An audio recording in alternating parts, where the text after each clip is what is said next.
Então, se nós optarmos por uma tendência ou outra, isso vai ter consequências, né? E aí nós vamos, numa tendência, identificar alguns processos de linguagem e não identificar outros. Em outra, né, se fizermos outra escolha, também vai acontecer. Não existe teoria que dê conta de tudo. Essa ideia, eu vou juntar um monte de teorias porque isso vai dar conta de tudo. Não, não tem como, porque há decisões que vão sendo tomadas, há caminhos que nós vamos percorrendo e há um foco. A gente tem que prestar atenção, né? A gente não consegue, nós não estamos em todos os lugares ao mesmo tempo. Então, nós temos que dar conta daquele lugar que nós escolhemos. Se nós olhamos para frente, nós vamos enxergar o que está à nossa frente e não vamos enxergar o que está atrás, né? Parece óbvio, mas isso, da mesma maneira que acontece geograficamente, espacialmente, acontece também com as teorias, né? Então, diversamente, se eu me viro, eu vou enxergar o que estava atrás de mim e não vou enxergar o que estava na frente. Então, essas escolhas é que vão determinar quais processos de linguagem eu vou dar conta com esse e aquele modelo, né? Então, é como se a gente estivesse trocando a lente, né, com que a gente olha também. Pode ser uma outra metáfora. Então, dependendo de como eu troco a lente, eu vejo de maneiras diferentes. Uma outra metáfora interessante são aqueles espelhos, né? Dependendo, posso ter um espelho plano, posso ter espelhos que me deixam, né, me dão a ilusão de que eu estou mais gordo ou mais magro, mais alto ou mais baixo, que é, na verdade, a configuração física do espelho, como que ele, né, trata ali as ondas de luz que estão refletindo naquele corpo que está diante dele, e aí ele devolve essa imagem com um determinado tamanho, uma determinada forma a partir disso. Então, são imagens, né, são elementos aí para a gente pensar que as teorias também funcionam dessa maneira. Bom, uma dessas ideias que persiste até hoje é uma ideia de uma dada perfeição, pureza da linguagem, né? Como eu falei para vocês, essas ideias que estão presentes no nosso cotidiano, elas não são inocentes, né? Elas não são neutras, elas surgem de algum lugar. Então, na antiguidade, isso estava ligado, né, às ideias de um filósofo, já pelo menos conhecido em termos de nome, que é o Platão, né? O Platão tinha uma reflexão sobre a linguagem, sobre a produção do conhecimento e o uso, né, vamos assim dizer, o embarcar nessa concepção tem consequência também de como a gente pensa a língua. Então, essa ideia de que possa existir uma linguagem, né, independente das condições reais em que esses sujeitos que falam, esses sujeitos que usam a linguagem, que constroem essa linguagem, acontecem no mundo, vivem no mundo, né, tem aí uma herança do Platão. O Platão, uma das ideias que nos ajudam, né, um dos conceitos platônicos que nos ajudam a entender isso é a alegoria da caverna, o mito da caverna, como alguns chamam. O Platão estava preocupado, nesse momento, em discutir como que a trajetória de refinamento do pensamento humano, de maneira que possa se chegar a um conjunto de operações, de procedimentos, né, com relação a a produção desse pensamento, que possa tornar confiável, né, e verificável, inclusive, em termos de verdade. E aí ele vai fazer aquela famosa metáfora de que a gente possa imaginar, né, a condição humana numa caverna, né? Então, nós teríamos, uma caverna que teria um fosso no final dela, e imaginando pessoas que estão aqui acorrentadas nesse fosso, apenas vendo a parede do fundo da caverna. Depois da parede do fosso, nós teríamos uma fogueira, pessoas carregando objetos. E o que essas pessoas aqui, no fundo da caverna, veriam, né, que elas teriam acesso somente à sombra desses objetos por meio da luz da fogueira. Bom, essa luz da fogueira, ela produziria uma luz, né, uma luminosidade bastante fraca, pouco intensa, e que enganaria, vamos assim dizer, né? Estariam vendo as sombras. Se o Platão coloca, bom, isso é o nível da conjectura, é o que a gente chama hoje de achismo, eu acho, parece que e tal. Se isso fosse sofisticado, né, a partir de um certo ponto, se essas pessoas se libertassem disso e fossem para para outra câmara da caverna, elas teriam acesso à luz da fogueira e já veriam os objetos e não a sombra dos objetos. Né? E aí a gente já tem uma outra etapa do pensamento. E se elas fossem capazes de sair da caverna e ver a luz do sol, elas seriam capazes de ver isso. E aí o Platão vai dizer que esse caminho, né? E aí para sair da caverna teria que ter, segundo a concepção do Platão, necessariamente a figura do filósofo, e daí tem outras implicações, mas chega a ideia, né, do mundo das ideias e tal, de um estado em que o conhecimento individual das coisas, ele levaria a um conhecimento perfeito, né, e abstrato e geral e universal das coisas. Então, eu conheço, por exemplo, um cachorro, outro cachorro, mas eu poderia chegar, através desse processo, à ideia perfeita do que seria cachorro. Se a gente deslocar isso para a língua, nós podemos pensar nisso, quer dizer, eu tenho a realização ali de um falante, de outro falante, né, mas eu posso pensar na língua como algo perfeito enquanto ideia. Né? Isso também parece muito elegante, muito bonito e tal, mas vamos nos lembrar que os gregos não tinham essa percepção, esse cuidado e essa necessidade de conferir se isso é realmente assim. Bom, vamos para o Aristóteles, né, que foi, inclusive, aluno do Platão, embora tenha seguido outro caminho em determinados pontos, e daí a gente retoma um pouco essa ideia da perfeição, da língua como coisa que o Aristóteles foi por os caminhos, mas conservou um pouco também essa ideia. Bom, para o Aristóteles, se a gente pensar a percepção que o sujeito tem do mundo, através dos sentidos, até a língua e depois, né, a escrita, né, seja a fala ou a escrita, nós vamos ter os caminhos, um percurso, né, em que ele diz, bom, existem as coisas reais que são percebidas de maneira, segundo Aristóteles, da mesma maneira para todos os seres humanos. Repare que se hoje então, nós temos situações, né, muito comuns, muitas vezes de gênero, quer dizer, pega um casal, por exemplo, e coloca uma cor terciária diante desse casal, né? Provavelmente vai dar briga, porque um vai dizer que é verde, o outro é azul e tal. Então, quer dizer, hoje a gente já sabe, inclusive com conhecimento bioquímico e médico e tal, que a própria, né, neurológico, que a própria percepção visual não é igual para todas as pessoas. Né? Nem auditivo, em nenhum sentido acontece isso. Então, veja que a gente já tem, por construção, né, de algo mais verificável, algumas, né, que a gente já não aceitaria isso hoje com tanta naturalidade, aproveitando esse outro conhecimento que nós temos. Mas os gregos acreditavam nisso, né? As coisas reais são as mesmas para todos os homens e são percebidas da mesma maneira por todos os homens, né? Por todas as pessoas, que ele chama de impressões da alma.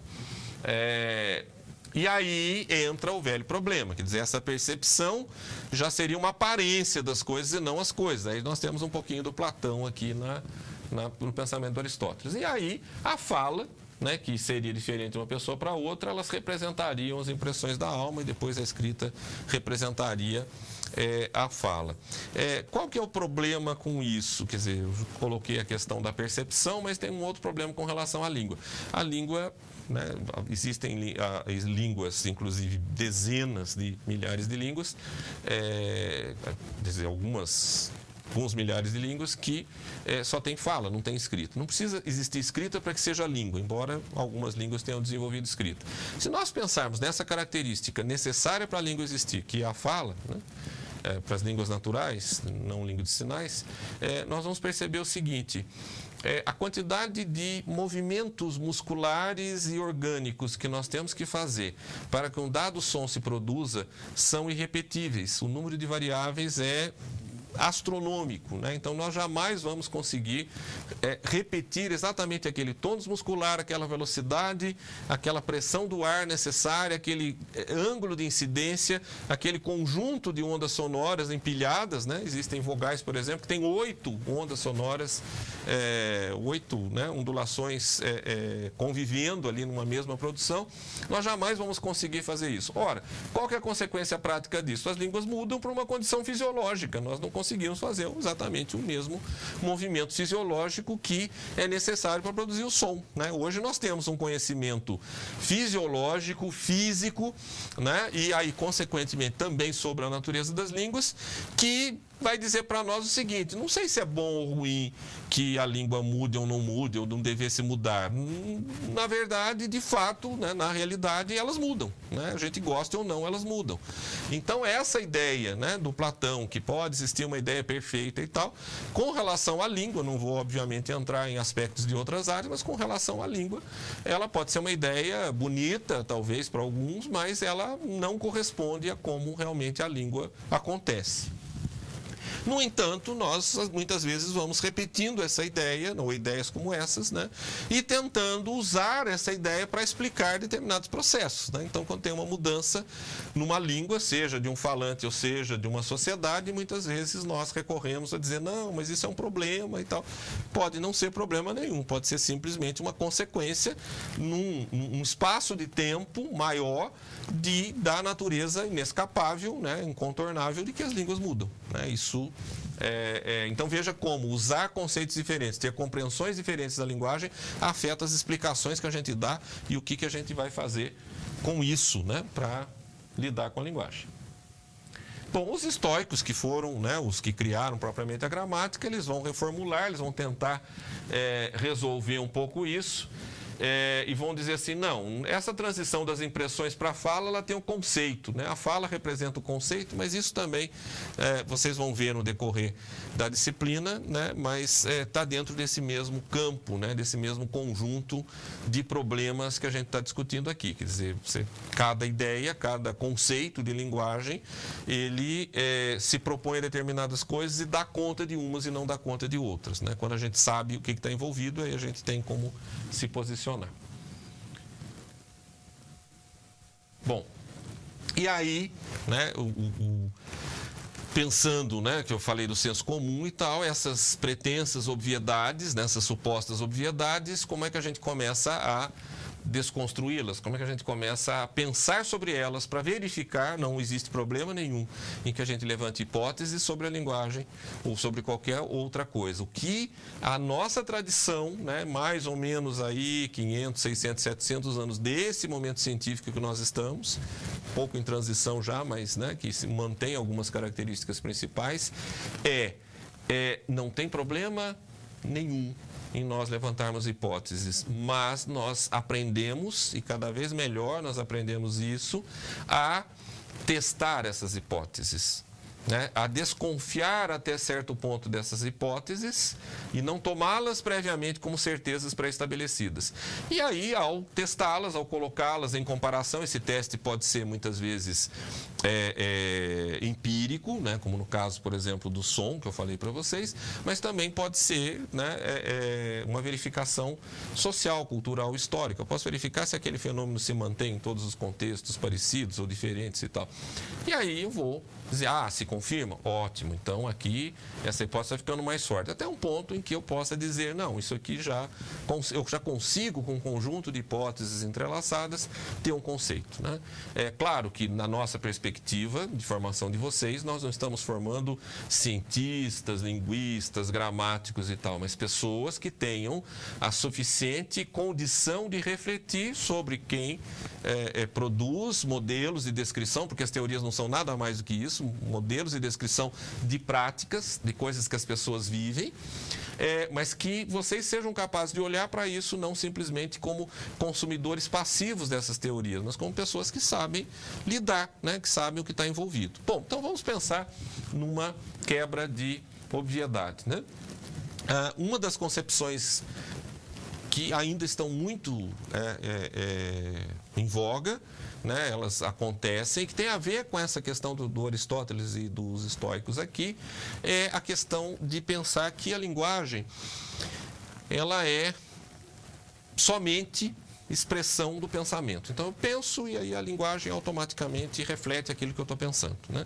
E aí tem o Alejandro Jodorowsky, que é um cineasta, e que, em um dado momento, um dado contexto, vai, né, dizer, fazer essa formulação que diz assim: entre o que eu penso, o que eu quero dizer o que digo, o que você ouve, o que você quer ouvir e o que você acha que entendeu há um abismo. Se nós pensarmos nas relações humanas e como a linguagem participa disso, nós temos uma história muito mais preenchida pelo equívoco, né, pelo desencontro, pela não compreensão, do que propriamente por uma compreensão mecânica ou por uma certeza de que nós dissemos exatamente aquilo que nós estávamos pensando. Quantas e quantas vezes, em quantos momentos dos nossos dias, durante a vida toda, nós, depois de dizermos alguma coisa e nos escutarmos, porque nós já estamos em outra posição, é que nós pensamos, puxa, eu disse alguma coisa que não deveria ter dito ou não achei que isso ia produzir isso.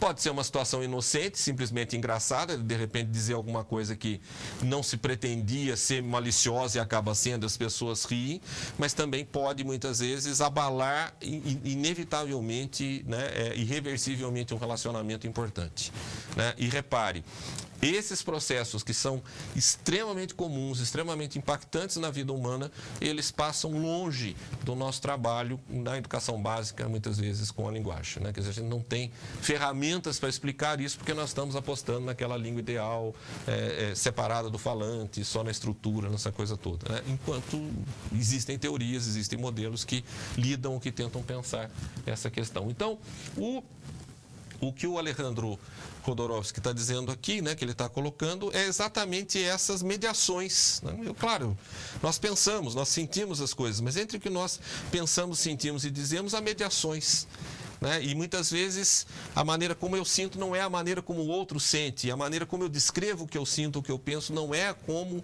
exatamente ele descreve, e aí nós temos esses desacertos. Então, isso é importante, quer dizer, não é simplesmente expressão do pensamento, né? Nós temos outras coisas envolvidas. Então, se eu pensar que é só expressão do pensamento, posso dizer, o aluno escreveu mal, porque o aluno é burro, ele não pensa direito, mas será que é isso? Será que é só isso? É só esse fator que pode explicar que ele escreva mal, né? Quais outras relações, quais outras mediações estão em jogo e que eu deva considerar como hipóteses para que eu possa pensar, bom, né, vamos imaginar, por exemplo, um aluno que esteja, vamos imaginar qualquer um de nós aprendendo uma língua estrangeira e escrevendo. Nós vamos escrever mal, né? Mesmo que a gente escreva muito bem na nossa língua de origem, naquela outra língua, num dado momento a gente vai escrever de uma maneira infantil, de uma maneira ainda muito superficial e tal, porque nós não temos o domínio da língua. Da mesma maneira que eu posso escrever brilhantemente um relatório, mas posso ser um desastre para escrever um poema. Porque eu tenho a questão dos gêneros, eu tenho aqueles tipos de escrita com as quais eu estou habituado e com outros eu não tenho essa familiaridade, né? Quer dizer, isso no mínimo deveria ou poderia se constituir como uma hipótese, como algo para a gente parar e pensar, será que não é isso, né? Será que é necessariamente um problema cognitivo, um problema de falha no pensamento? Bom, veja, outra concepção, que é a da comunicação, que eu já falei um pouco para vocês, é pensar, vocês provavelmente já conhecem, né, o esquema aqui da comunicação. Estou citando o Jacobson, né, uma das formulações mais famosas, mas existem vários outros autores. Então, eu teria um emissor, um receptor, um referente, um código e tal. Tá, agora, quem é esse emissor? Quem é esse receptor? Qual a história dele? Por que eles estão juntos nessa situação? Será que, ao usarem a língua, essa língua é um código da mesma maneira do que o código binário do computador, que não muda, o código Morse ou qualquer outro código? Será que o fato de usar, o fato de eu viver aquelas situações com aquelas palavras não vai deslocando um pouco essas palavras, não vai criando outras formas, né? Então, esse que é o problema, quer dizer, quando a gente pensa em linguagem somente comunicando, né, algumas coisas escapam. Pode servir para determinados propósitos, né, mas talvez, se a gente pensar que um dos grandes problemas da sala de aula, né, da vivência da linguagem, da educação básica, é esse contato com o mundo real, né, com o mundo de verdade, com aquilo que a gente vive, esse modelo também não dá conta disso. Repare que existe uma formulação de uma linguista francesa em que ela tenta resolver alguma dessas questões, né? Então, o lado do emissor ali tem vários outros fatores psicológicos, né? Competência ideológica e cultural, que também acontecem do lado do receptor, né? Situações, elementos situacionais, né? Coerções do universo do discurso, modelo de produção, são coisas psicológicas. Então, repare como há mais coisas que poderiam ser pensadas, né? Só a título de ilustração, para a gente pensar que essas coisas não são efetivamente óbvias, né? E aí entra também numa questão de identidade, né? E aí eu trago aqui um trecho, né, de um texto do poeta português Mário de Sá Carneiro, em que, porque linguagem, quando eu uso a linguagem, eu falo de mim, falo do outro, falo do mundo, falo de nós, né? Mas quem sou eu? Quem que é o outro? Como é que a linguagem lida com isso, né? Tanto nos elementos formais, nos pronomes, nas maneiras como nós estruturamos, como no jeito que nós dizemos para o outro, né? Ou no jeito que o outro nos entende ou não nos entende. Então, o Mário de Sá Carneiro vai dizer uma coisa interessante aqui. Eu não sou eu, nem sou o outro. Sou qualquer coisa de intermédio, né? De intermediário, de meio de caminho. Pilar da ponte de tédio que vai de mim para o outro. É interessante que não... Veja, isso é linguagem. É um poema. Como é que nós damos conta desse poema se nós formos analisar somente as palavras que estão ali ou classificar somente as palavras? Tá, isso pode ajudar ou pode ser útil em um dado momento, mas se eu quiser essa compreensão, né, de saber assim, bom, qual a posição desse ser humano para dizer isso para outro ser humano, o que ele poderia estar sentindo, o que ele quer provocar no outro? Que modelo de linguagem eu tenho, que concepção de linguagem eu tenho que usar para dar conta disso, né? Certamente não é aquele que vai ficar somente procurando os tijolinhos, embora os tijolinhos existam e sejam importantes de serem vistos. Mas uma coisa é ver só o tijolo, né? A outra coisa é ver como que esse tijolo está montado na parede, como é que ele está sustentando ou não está sustentando um determinado pedaço da casa. E a metáfora da casa aqui é exatamente, né, o que nós vivemos juntos com a linguagem.